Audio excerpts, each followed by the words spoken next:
5 minutes, Carol Beaumont. Thank you very much.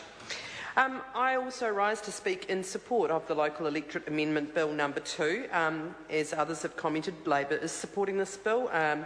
I do think we should acknowledge, as my fine colleague Phil Twyford has done, that this is certainly down to John Banks, or a very significant part of it, especially in relation to anonymous donations. And most of us will never ever be able to think of anonymous donations in quite the same way again, and I think Mr Twyford's contribution has very clearly outlined why that is.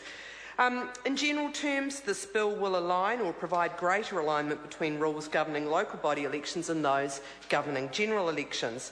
And that greater consistency means a tightening up of a number of provisions which have been outlined by the previous speaker, but certainly the size of anonymous donations, the definition of anonymous donations, the requiring of a third party who receives a donation on behalf of a candidate to disclose the identity of the donor, if known to the candidate, and likewise the person administering the affairs of the candidate. All of these situations were ones that were called into play in the John Banks fiasco in the 2010 Auckland Council elections. So certainly that greater consistency and tightening up is important.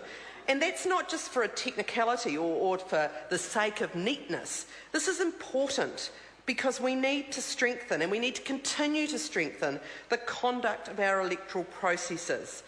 We need greater transparency to ensure that the public of New Zealand has confidence and in the integrity of our electoral processes. That is of fundamental importance. It is important that the public are confident in knowing who has donated and how much. It is important that they can judge whether or not those who are being elected because they have more or less money for their campaign because of the people that they spend time with, whether or not they have rich friends, for example, and whether that determines greater resourcing for their campaign. But also it's important for the public to be able to assess whether they believe people are trying to buy influence from their political representatives effectively.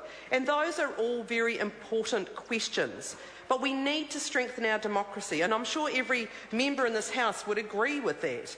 But there are some real problems that are undermining our democracy at the moment. There is a lack of public confidence and trust at the moment, and some of the things that have been happening of recent times have certainly undermined public confidence and trust.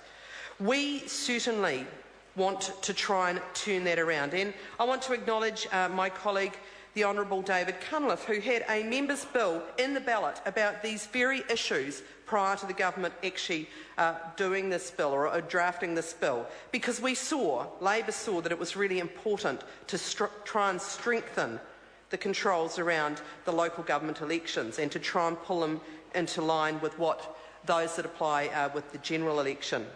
But there's so much happening at the moment to undermine confidence in our democracy, much that smacks of undue influence. There are corporate cronyism moments throughout this government's term so far, and I'm sure people can identify them for themselves. There's much that removes the controls on the executive. There is much that is anti-democratic. There is much that removes New Zealanders' right to challenge decisions in this House. And I'm sure the Minister over there, if he was honest, would acknowledge that. So why is it necessary? Why is it necessary to bring in this legislation? Well, as I said, the 2010 Auckland mayoralty race Point specifically... of order, Craig Foss. I think I know what it is. And the member cannot cast aspersions against another member in the way that she did. All members are honourable members. Thank you very much, Mr Speaker. Mr Speaker, the member John Banks is the reason for this legislation, and his conduct in the 2010 Auckland mayoralty race and subsequently. And that confidence was severely undermined by the pretence around anonymous donations. And I mentioned Phil Twyford has gone through in some detail really to identify what that was. The police inquiry into this showed not that there wasn't a problem, but merely that there wasn't the ability to pursue the matters raised, that the technicalities that were there were what enabled John Banks to get off the hook, so to speak.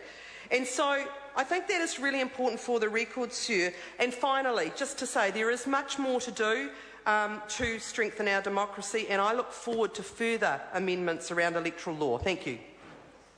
Eugenie Sage. Thank you, Mr. Speaker. Please.